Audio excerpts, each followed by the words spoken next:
Ashofo the update we bring was following the fracas course so our parliament and Speaker Bagbin based on his observation and the sentiment of Ghanaians or more say anytime and every 4 years we have a major escalation in parliament which lead to people getting hurt, people getting injured, and even at the end of the day, properties getting destroyed in parliament. And based on this, he had to show saying definitely opinion with he being the Speaker of Parliament. And with that's sorry, let's just say or the verdict be about parties were suspended 4 MPs. And you learn that these 4 MPs, 3 are from the New Patriotic Party and 1 is from the National Democratic Congress. And according to the Speaker, these people they actually escalated the whole thing across due to a very tense confrontations, and all of these things across. It's based on this or secure and also be deducted from their salary based on the properties which are damaged, the cost of replacement, it will be deducted from all the MPs their salaries accordingly.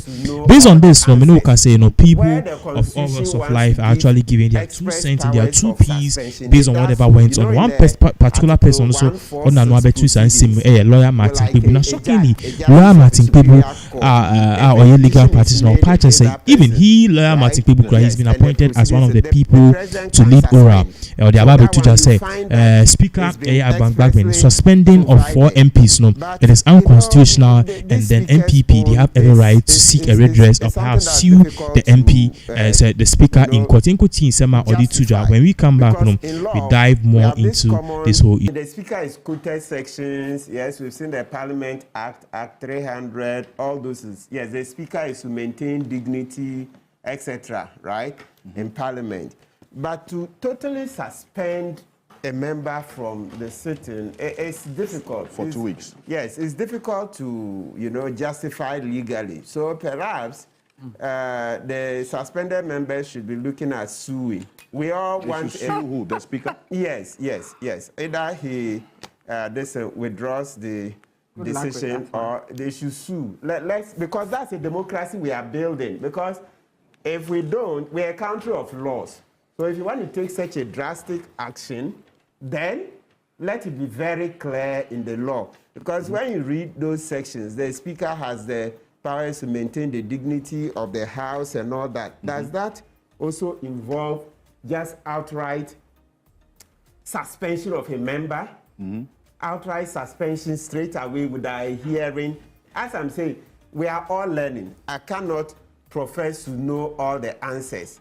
Where the Constitution wants to give express powers of suspension, it does so. In the Article 146 proceedings, well, like a judge, a justice of a superior court, if a petition is made against that person, right? Yes, and the proceedings, the president can suspend. So that one, you find that it's been expressly provided. But this Speaker's own is something that's difficult to justify, because in law we have this common principle that where the lawmaker wants something done, the lawmaker would ask for it expressly. So judges are reluctant to write into a law things that are not there. No, judges are reluctant to do so. So in the same vein, it's difficult to see how that is done. So let's look at Article 146, Clause 10. It says that where a petition has been referred to a committee under this article, that's talking about removal of judges, the President may, in the case of the Chief Justice, acting in accordance with the advice of the Council of State by warrant signed by him, suspend the Chief Justice. You say it? Then B, in the case of any other justice of a superior court or of a chairman of a regional tribunal, acting with the advice of the Judicial Council, suspend that justice or chairman of a regional tribunal. You say, then it also says, the President may at any time revoke a suspension under this article. So that's Article 146, Clauses 10 and 11 I've read. So where the Constitution wants to give power expressly, it does so. Right. You say. So suspension is quite drastic. So you say that this for Nelson Rox, Frank Anodompre, Hassan Tampoli, and Jerry Ahmed can sue the speaker. Oh, they should do, and not just that. I strongly urge that they do, so that we will know where the lines can be drawn. It's a democracy. Let's be careful, because if we don't find it in there expressly, and the speaker is taking such a decision, we should ask the judges. Let's do so. It's a democracy. Don't play with it. You see, the fact that I know there's anger in the system, blah, blah, blah, one quick justice, doesn't also mean that we should make up laws by ourselves.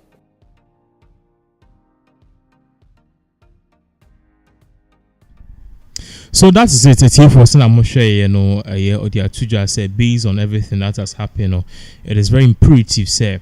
If this particular kind of things, and I say friend is saying a new patriotic party I suspend your more members. So if it is constitutional or not, we need to know. These are some of the things that air course. But then also, now we are telling the NPP already they've rejected this, as we indicated. They even brought out a press release. In the press release, they stated verbatim why they are refusing this. Let's just take the first and the second part, because in there, it just gave the reason why NPP did that and why this particular thing coming from the speaker is not justified. Osha, I'll say suspension of 3 members of parliament in the minority caucus 31st January 2020, which was just yesterday. Also, the decision by the Speaker of Parliament, Right Honorable Bagbin, on Friday 31st January 2025 to suspend 3 distinguished members of Parliament of the New Patriotic Party, Frank Anodompre, Samamadu GMP, Alas and Suleimani, that's Gushigu MP, and Honorable Jerry Ahmed, Rejagbawi MP, is an unfortunate overreach of parliamentary authority, a blatant display of selective justice, and an attack on the democratic principle that underpin our legislative process. So they are saying, definitely, in terms of jurisdiction, speaker doesn't have that. Now, I want to tackle the 2 now in FNCR, because the 2 also give reason why this whole thing, according to them, it is not going to hold water. Osha Osim, the events that transpired during the vetting of the ministerial appointees were born out of deep-seated frustration regarding the execution. Let's take it again. Regarding okay, I can see it clear. I'll say deep-seated frustration regarding the conduct of proceeding, the disregard of due process, and the majority's attempt to rule decisions without consensus building. Parliament is by its very nature is a forum of robust debate and passionate deliberation. The unfortunate incident that led to minor property damage was not a planned disruption but a manifestation of growing tensions caused by the majority and their members, and the failure of the chairman of the appointments committee to exercise impartiality. So this is what the New Patriotic Party is saying, and they are rejecting speakers. We live to see how this will play in court. We know by Monday, and now we anticipate by Monday, there should be a court rate, NPP suing the speaker over this particular direction.